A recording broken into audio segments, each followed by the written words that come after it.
Donc alors premièrement, bonjour en japonais, ohayou gozaimasu. Nous souhaitions justement parler au début de ce qui s'est passé récemment au Japon, avec les catastrophes qui s'enchaînent jour après jour. Nous voulons vraiment, nous, notre association Kyosho Nippon et l'IUT de Meaux, notre département, apporter notre soutien au peuple japonais, sans qui nous ne serions pas là aujourd'hui. On a décidé d'organiser un événement également sur le Japon. C'est tout simplement que le Japon n'était pas forcément représenté par les éléments les plus essentiels de sa culture, et qu'en France, malheureusement, c'était surtout tout ce qui touchait au manga, aux jeux vidéo, qui n'avaient pas forcément une très bonne notoriété, qui véhiculait le Japon, qui véhiculait l'image du Japon. Vraiment remercier la société Essilor, qui nous a vraiment soutenus, également le Parc des Félins de Nesle, Aviva Coulommiers, le Crédit Agricole Prix Picardie, le site internet shinmanga.com qui nous suit depuis le début, l'association Web for All, la société historique de Meaux et de sa région, présentée par M. Charon aujourd'hui, qui nous a vraiment beaucoup aidé aussi. Et ensuite, une autre dernier partenaire qui est la société Eno. Nous ne pourrions pas être là sans nos chers exposants qui nous ont vraiment beaucoup aidés. Merci beaucoup à tous les exposants qui sont là, beaucoup à la ville de Meaux, à la direction technique du théâtre, M. Corbel, M. Ali Chouchani, Alexandre Poli. Merci beaucoup à la mairie, à Mme Risser-Minguet et surtout aux affaires culturelles qui nous suivent depuis maintenant un an en la personne de Mme Anne Berbin et M. Charles Bochat. En tant qu'étudiants, nous aimerions remercier les nombreux bénévoles qui sont venus prêter main forte. Donc merci beaucoup à Nathalie Joly, à Frédéric Devilliers, à Claire Mapire-Lacaille, Julien Guerny, Ai Yang, M. et Mme Baudouin, Chiesigoria Bodino, Paul Bellepomme, et également les centres de loisirs de Meaux qui nous ont fabriqué les jolies décorations que vous pouvez voir dans le hall. Merci beaucoup. Ultime remerciement aussi à l'ambassade du Japon qui n'a pas pu venir à cause du deuil national qui est imposé du fait des événements récents. Je laisse maintenant la parole à Mme Benzriel, notre chef de département, sans qui rien n'aurait pu aboutir et n'aurait surtout pu commencer. Je suis vraiment ravie d'être ici aujourd'hui avec autant de monde autour de nous. Et nous sommes très très heureux d'accueillir M. Jean-François Copé, le député maire de Meaux, M. Desarmoniens, le directeur de l'IUT, et malheureusement M. Francis Godard, le président de l'université, n'a finalement pas pu venir. Je voudrais d'abord me joindre à l'hommage rendu par Grégoire au peuple japonais dans l'épreuve qu'il traverse aujourd'hui. Nous espérons tous que la situation se stabilise. Et je pense que nous avons eu une leçon de courage et de dignité dans les comportements du peuple japonais face à une telle crise sans précédent. Maintenant, parlons de ce qui nous réunit aujourd'hui ici. L'exposition organisée par les étudiants du département technique de commercialisation de l'IUT de Marne-la-Vallée sur le site de Meaux. Pendant ces 2 journées, nous allons pouvoir assister à des démonstrations de cuisine, d'arts martiaux, des ateliers de calligraphie, d'ikebana, un concert exceptionnel de Kyosho Ono, des conférences sur les geishas, des samouraïs et plein d'autres choses encore, et visiter des stands qui présentent différents aspects de la culture japonaise. Je voudrais remercier tous les exposants, et plus particulièrement Mme Yashiko Manako, excusez-moi,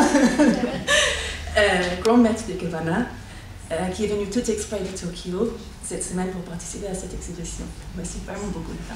C'est très gentil.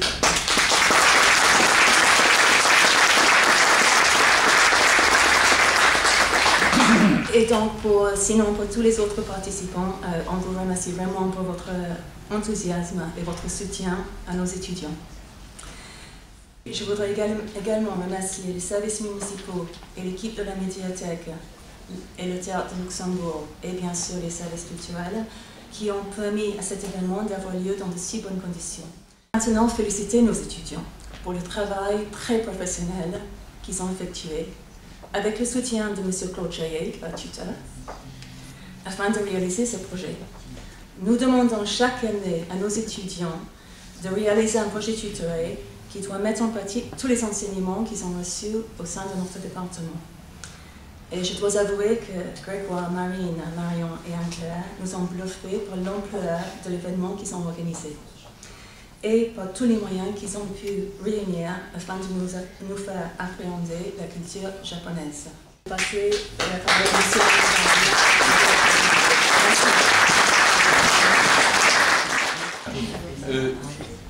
Bien, je suis très heureux de l'invitation qui m'a été faite de participer à cette séance d'inauguration. Tout d'abord, les circonstances font que, bien entendu, je m'associe à tous les témoignages de sympathie qui ont été manifestés envers le peuple japonais. Les images que nous avons vues montrent que le malheur dans ce pays, si éloigné a priori de nous par la culture et l'organisation de la société, le visage du malheur est malheureusement le même. Et les images nous sont poignantes, comme si ce malheur s'était produit réellement à notre porte.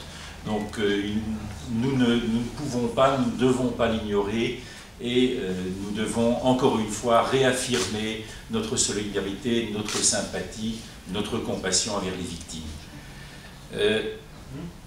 En ce qui concerne cette exposition, je suis fier que l'organisation pédagogique de nos formations permette à des étudiants de réaliser à la fois leurs souhaits profonds, communiquer leur enthousiasme et le faire d'une façon tellement professionnelle et en s'assurant le concours de participants au plus haut niveau. Je pense que c'est une conséquence de l'organisation de ces formations professionnelles que nous dispensons à l'IUT que de rapprocher l'enthousiasme des étudiants de la réalité à laquelle ils peuvent se trouver ensuite confrontés. Bravo aux étudiants, bravo à l'équipe pédagogique qui leur a permis de réaliser cette exposition.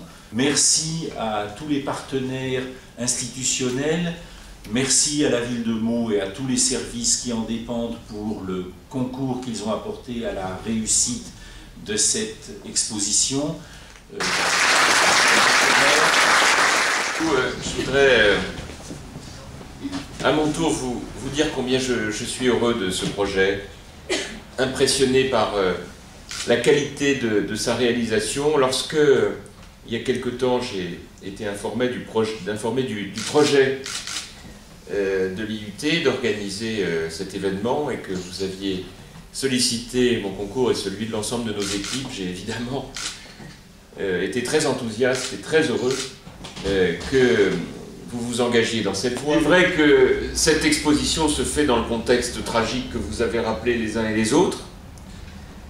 Je ne saurais trop vous dire une nouvelle fois, comme vous venez de le faire chacun, l'émotion que nous ressentons tous face à une tragédie qui, vous avez eu raison de le rappeler, monsieur le directeur, n'est pas simplement la tragédie d'un peuple, elle est une tragédie pour le monde entier, puisque elle en vient à nous interpeller tous, les uns et les autres, sur la relativité de la vie, tout simplement.